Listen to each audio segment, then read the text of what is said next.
Hello everybody and welcome to a brand new Elder Scrolls Online roll video with me, Sherman. Today we're taking a look at the Witchblade and its tank roll, and I'm going to go through all the process of how it's set up, and you guys can decide if that's how you want to play it. So, again, please understand these are all suggestions. Everything with this build is me making suggestions on tools you can use to play it. So let's get started. As you can see, we are the Witchblade character. This is the Dark Elf Necromancer. We have 50 points into health, 14 into stamina. This gives us 23k magicka, 33k health, and a 23.6k stamina. Our stamina is barely higher than our magicka, and that's really good because when we're in a dungeon or something and somebody feeds us a synergy, we want to get that stamina back and a little bit of magicka, because we're going to be able to cover our magicka with our mag recovery coming in at 1034, and buffed up we are at about 1200 magic recovery. We do have a 585 stamina recovery. Our spell damage is 1867 with a 46% critical, and our weapon damage is 1990 with a 28% weapon critical. The spell resist is 20,000. Physical resist is 19,000. I know it seems kind of low, but please understand that depending on your group makeup, you could have higher resistances based on certain things. Like this, we have 26,000 physical resist with 25,000 spell. If I had minor ward on me as well, I would actually be over almost 27,000 spell resist. Going down here, we are using the Lady Mundstone. As you can see, it gives us 4,196 spell and physical resistance. We do have primary stats, tri-stat food for this setup. Now let's go ahead and jump into our gear. Starting with our monster set, we are using the Infernal Maw of the Infernals for this, and as you can see, it has a 1-piece bonus of max health, 2-piece bonus. When you deal damage with a light or heavy attack, you have a 10% chance to summon a fire-breathing Daedrith for 15 seconds. That Daedrith's basic attacks deal 5,363 flame damage. This effect can occur once every 15 seconds. And then onto the other setup we have, or other set we have, the Night Mother's Gaze.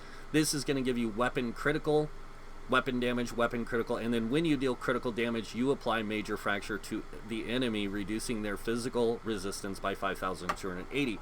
This is the nice thing about this. If you watch what I'm going to do here, I'm actually going to swap out one of my skills on the back bar to a unstable wall of elements, and we're going to swap it out with this right there.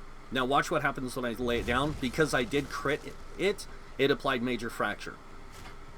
And it will keep major fracture applied for the duration of this. So as long as I can keep this up, I can keep major fracture applied no matter what. On the other side, I do have major fracture as well on that skill, but I can also apply major fracture to multiple targets through my wall of elements.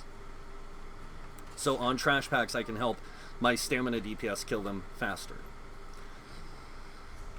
Alright, moving on to the next set we're using is Treasure Hunters. Treasure Hunter gives us, on the 2-piece max magic, a 3-piece spell critical, 4-piece spell critical, 5-piece spell damage, and then gain major prophecy at all times, increasing your spell critical rating by 2191. The nice thing about this is it does boost our spell critical, and that applies to our major fracture from the Night Mother's Gaze set. So we can keep up Night Mothers really well with major fracture, and if we wanted to, we could even apply major breach by using the elemental drain on our character. Alright, going over the rest of the gear, we have our traits. All of our traits on the armor pieces are divines. This is how we can maximize that Mundstone, the lady, to give us higher resistances. And as you can see, we do have 3 tri-stat glyphs on the body. This is going to give us increased health, magicka, and stamina. We also have it on our sword and shield. And then on the smaller pieces, we have 1 magicka on the belt, 1 magicka on the shoulders, and then divines on the, or stamina, sorry, on the gloves and boots. And just to show you guys how I have this set up, I have heavy chest, medium legs, and then everything else is light. Alright, moving on to the jewelry. We have 2 tri-runes, one with the weapon damage, one with the spell damage. This is going to increase our ability with certain skills. and give us greater effectiveness. For example, this weapon damage does apply to our shield strength here. For this, bolster your defenses, absorbing up to 19,424 damage from the next spell cast at you, and it'll heal you for 16% of your max health. This is affected by that weapon damage. Entropy is also affected by your spell damage, so we can actually take advantage of those enchants there. The next one we have is an infused recovery with a mag recovery, and this is going to give us greater magical recovery. As you can see though, the 2 tri-runes is basically to make us more hybridized, so we can do all 3 roles more effectively. Now moving on to the weapons, we are using a sword and shield. The shield, it does have a tri-stout with a sturdy enchant, or a sturdy trait. This is going to allow us to have a lower block cost. We have like a 52 or something like that block cost on it. And then over here, or a 50%. And then over here we have a infused sword with a weakening enchant. This is going to reduce the weapon damage and spell damage of our enemies by 226. And then moving on down here, we also have the Ice Staff of the Night Mother. This is here with a Crusher enchant. This is going to help us keep Crusher applied more effectively, because we can use that Wall of Elements or even a light attack to apply it. And then you can increase your weapon enchants because it's infused. So that's how we get the 2108 on there. Whew. All right. Now that I've gone through all that, let's talk about the way we have the food and stuff. We are using tri-pots for this to give us the health, magic, and stamina restore. And it gives us major fortitude, major intellect, and major endurance, giving us health recovery, magic recovery, and stamina recovery by 20% for 47 seconds. Now, please understand that this is what I would suggest if you're tanking. We are also using, again, long fin pasty with melon sauce food. This is going to give us that greater amount of resources in stamina, health, and magicka. Alrighty. Moving on to our skills. Now, make sure that with your class you unlock all your class passives and abilities. This way you have access to those tools if you need them. If any of these you might need, if your group's struggling or whatever, you can access these and use them. Moving on to weapon skills, we are using one-handed sword and shield, so make sure you unlock all the skills and the passives. And same thing for destruction staff, because we are using those as well. Alright, moving on to the armor. Light armor, make sure you unlock all the passives here and the ability, because you can use it because you are wearing 5 light. Grace reduces the effectiveness of snares applied to you by 4% for each piece of light armor worn, 20%. Also reduces the cost of sprint by 3% for each piece of light armor worn. We get a 15% sprint cost reduction. Evocation. Increase your magic recovery by 4% for each piece of light armor equipped. Current bonus 20%. Reduces the cost of magic abilities by 2% for each piece of light armor equipped. And then we have Spell Warding, which increases your spell resistance by 363 for each piece of light armor equipped. As you can see, it gives us 1815. Prodigy, when you have 5 pieces or more equipped with light armor, you increase your spell critical by 2191. That's why we have a really high spell crit. And that's actually going to play into our advantage depending on what abilities we use, even as a tank. Concentrate. When 5 or more pieces of light armor are equipped, increase your spell penetration by 4,884. This also applies to that kind of effect. It really gives us that well-rounded ability to do damage, but also to be a tank with the higher resistances and spell. Moving on to the light or medium armor piece, or medium armor, and the fact that we are wearing 1 piece of it, we can increase our weapon critical by 328 for each piece of medium armor equipped. So as you can see, we get a 328 extra weapon critical. We also gain Windwalker, increase your stamina recovery by 4% for each piece of medium armor equipped, reduces your stamina cost of abilities by 2%. And then we have Athletics, increase the movement speed of sprint by 3% for each piece of medium armor equipped, and reduce the cost of dodge roll by 4% for each piece of medium armor equipped. Heavy armor, Resolve, increases your physical and spell resistance by 362. Constitution, increases your health recovery by 4% for each piece of heavy armor equipped. Restore 108 magicka stamina when you take damage for each piece of heavy armor equipped. This effect can occur once every 4 seconds. And then we have Juggernaut. Increase your max health by 2% for each piece of heavy armor equipped. Moving on to World. Soul Summons allows you to revive once every hour without spending a soul gem. Soul Lock, killing an enemy with this ability has a 10% chance to automatically filling an empty soul gem. You can be a vampire and a werewolf with this if you so choose. I'm just showing you the tools available. On to Guild. Fighters Guild. Make sure you fill out all the passives because you never know if you might need any of that stuff. Even as a tank, you can take advantage of this. Mages Guild. Again, unlock everything. Sigil Order. Again, unlock the skills you want with the passives. And then Undaunted. Same thing. Unlock the skills with the passives you want. Moving on to Alliance War. Assault. Same thing here and over in Support. Now, moving on to racial skills. Dark Elf makes a really good hybridized character because of dynamics. Increase your max stamina and magicka by 1875, and Ruination, which increases your weapon and spell damage by 258. They also get flame resist flame, which increases their flame resistance by 2310, and gain immunity to burning status effects. This applies to even burning status effects applied to you in dungeons or trials. Crafting Alchemy. Medicinal use is really good to get. It doesn't take too long if you know how to level crafting in this game pretty fast. There's a lot of guides out there for it. Just you can look them up. When using potions, resulting effects last 30% longer. And then provisioning. Gourmand and Connoisseur. What these do is these add 20 minutes to the duration of food and drink. And that is it. Now let's go over the skills we have on our bars. Starting with the first ability, we have Ransack.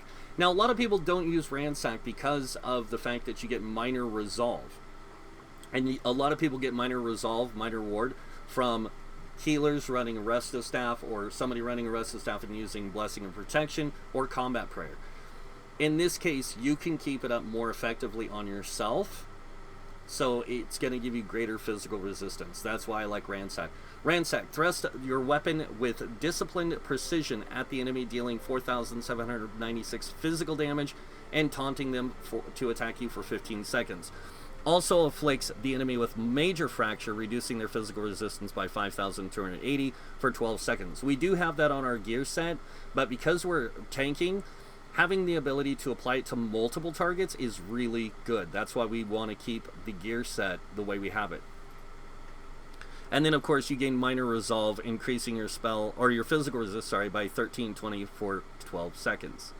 Moving on to the next ability, we have Heroic Slash. Now, this one, surprise an enemy with a deep lunge, dealing 5,247 physical damage and reducing their movement speed by 60% for 4 seconds. Also afflicts the enemy with Minor Maim, reducing their damage done by 15% for 12 seconds. And you gain Minor Heroism, granting you 1 ultimate every 1.5 seconds for 9 seconds.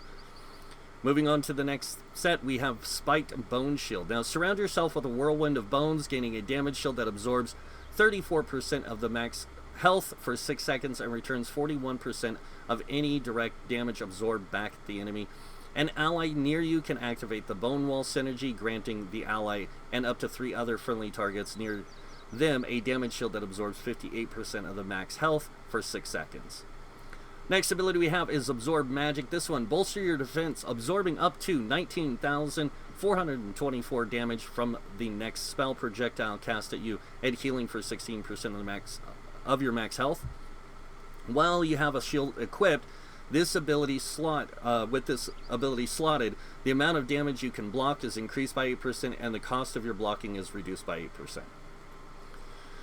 Then we have Structured Entropy. This one, bind an enemy with chaotic magic, dealing 5,808 magic damage over 14 seconds, and dealing 1,000 or healing you for 1,323 health, and an additional 1,323 health every 6 seconds. Grants major sorcery, increasing your spell damage by 20% for 20 seconds, and while slotted, your max health is increased by 8%. Moving on to the next one, our ultimate is Pummeling Goliath. Become a destructive Pummeling Goliath, increasing your max health by 30% for 20 seconds and immediately restoring 30,000 health. While transform, your light attacks restore 735 health and your fully charged heavy attacks restore 1841 health. This ability scales off your max health, and then your bash attacks can hit multiple targets in front of you and deal 7,051 physical damage. Swapping bars to the back bar, where we have our ice staff equipped, and we have Unstable Wall of Frost. Now this one, slam your staff down to create an unstable ice barrier in front of you, dealing 1,339 frost damage to enemies in the target area every second, and reducing their movement speed by 40%. Chilled enemies become frozen and are immobilized for 4 seconds. When the effect ends, the barrier explodes for 2,142 frost damage. Next ability we have is Remote Totem. Call forth an effigy of bone that gives minor protection to you and your allies for 9.5 seconds, reducing your damage taken by 8%. After 2 seconds, the totem instills fear in enemies, holding them in place for 4 seconds. Intensive Mender. Conjure a ghostly spirit to do your bidding and stay by your side for 8 seconds. The spirit heals you for the lowest health ally around you every 2 seconds, restoring 4,347 health. Creates a corpse on death.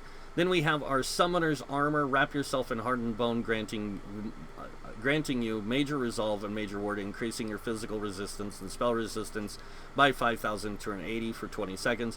While active, reduce the cost of Blast Bones, Skeletal Mage, and Spirit Mender by 12%. Creates a corpse when the effect completes.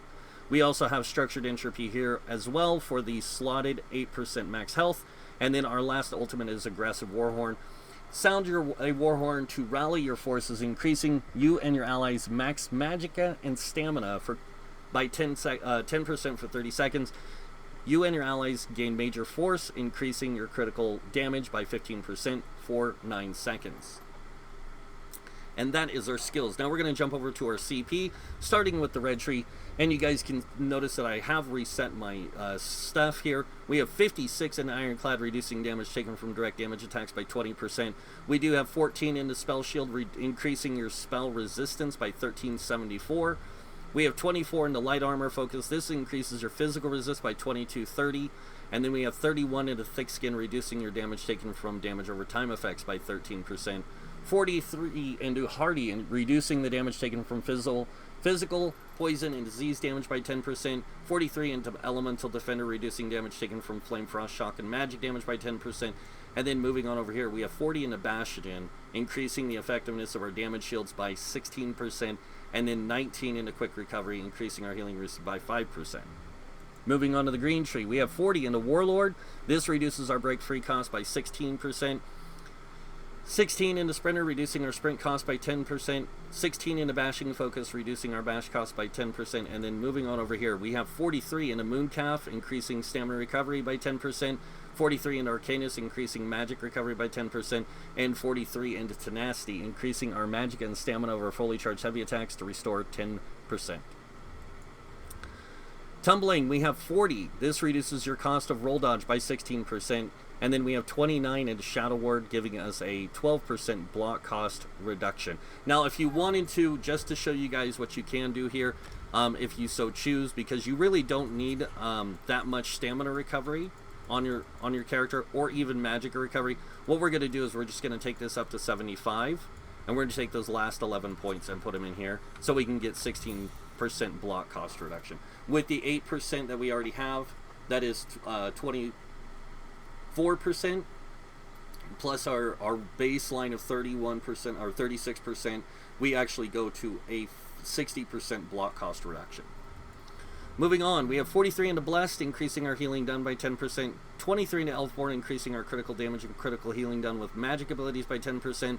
43 into Elemental Expert, increasing Flame, Frost, Shock, and magic damage by 10%. And then moving on in the middle, we have 16 into Physical Weapon Expert, increasing our light and heavy attacks done with our Sword and Shield by 10%, and also Werewolf form. Then we have 16 into Staff Expert. This increases our light and heavy attacks for destruction and restoration staffs, as well as Overload from the Sork by 10%. We're not a Sork, we don't need to worry about that. 40 into Master at Arms, increasing your damage done with direct damage. attacks by 16%. And then moving on over here, we have 43 into Mighty, increasing your physical poison disease damage done by 10%. 23 into Precise Strikes, increasing critical damage and critical healing of stamina abilities by 10%. And then 23 into Thaumaturge, increasing your damage over time effects by 10%. And that is our CP for this build. Now, I am going to show you guys this build in action in a dungeon. And I do want you to understand that I'm choosing the Depths of Malatar dungeon for this.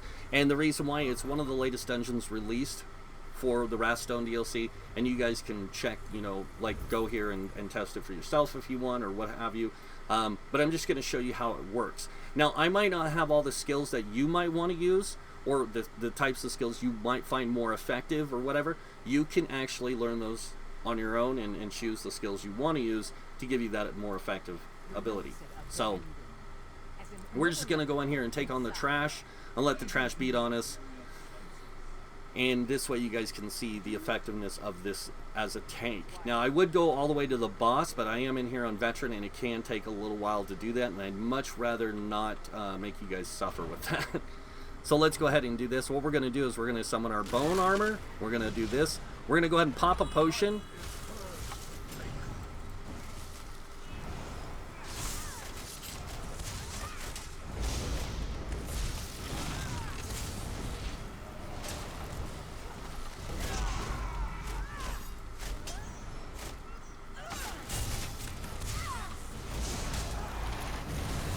And as you can see, when you go beast, like big form, you go crazy. I can just sit here and spam that. It's pretty nice. And then if I am running low on resources, I can just sit here and heavy attack because I am still in the Bone Goliath form. And then as soon as I swap out, if I can get Bone Shield up, I'm good, and then I can use a potion. And you got to remember, if I'm in here with a good organized group, I can keep all this stuff going pretty well. So.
And just to show you what it's like with Warhorn, just activated it. We go to 24,977 stamina, 24,000 magicka, which does help improve our capabilities at doing some damage and just basically boosting up our pool so we have more resources necessary to be the role we are.